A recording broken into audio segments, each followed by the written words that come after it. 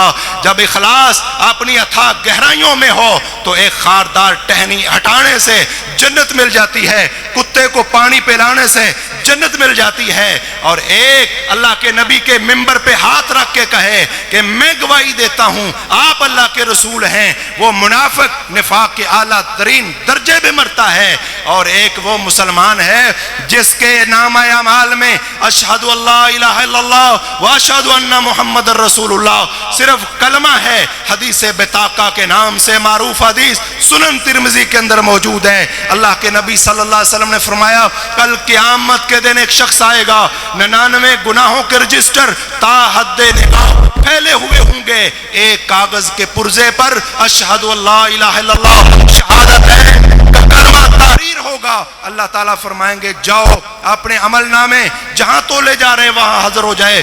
وہ کہے گی یا اللہ کہاں میرے 99 گناہوں کے رجسٹر، کہاں کاغذ کا ایک پرزہ؟ اللہ فرمائیں گے آج کسی کے اوپر کوئی ظلم نہیں کیا جائے گا۔ وہ جائے گا، اس شخص کا لا الہ الا اللہ کا پرزہ بھاری ہو جائے گا اور 99 گناہوں کے رجسٹر اوپر اٹھ جائیں گے۔ یہ اخلاص کی معراج ہے کہ صرف اشہد اللہ الہ الا اللہ۔ ہر لا الہ الا اللہ پڑھنے والا جنتی نہیں ہے، وہ تو عبداللہ بن ابی بھی ہے، ان المنافقین فی الدرک الاسفل من النار۔ محترم بھائیو، یہی لا الہ الا اللہ کے اندر اخلاص جب ہو تو اللہ کے نبی صلی اللہ علیہ وسلم نے فرمایا من سأل اللہ الشہادۃ بصدق، جو سچے دل سے شہادت کی موت اللہ تبارک و تعالیٰ سے مانگتا ہے بلغہ اللہ منازل الشہداء وإن مات علی فراشہ، اگر وہ اپنے بستر پر بھی مر گیا دل کے اندر اگر سچا تھا اللہ شہید کے رتبے پہ فائز کر دے گا۔ تو دو درخواستیں ہیں، پہلی درخواست یہ ہے کہ ہر کام جو ہم فرض کرتے ہیں، مستحب کام کرتے ہیں، اس میں اعلیٰ ترین اخلاص والی نیت کر لیں اور صرف ایک اللہ تبارک و تعالیٰ کو راضی کرنے کے لیے نیت کریں۔ پھر سمجھ لیں انشاءاللہ ہر قدم ہمارا جنت کی طرف اٹھے گا۔ اگر ہر کام میں ہم نیت بھی کر لیں اور نیت کے اندر خالص اللہ کو راضی کرنا یہ اپنی نیت میں رکھ لیں تو انشاءاللہ دنیا میں بھی کامیابی ہے، آخرت میں بھی کامیابی ہے۔ وما توفیقی الا باللہ، سبحان ربک رب العزت عما یصفون وسلام علی المرسلین والحمد للہ رب العالمین۔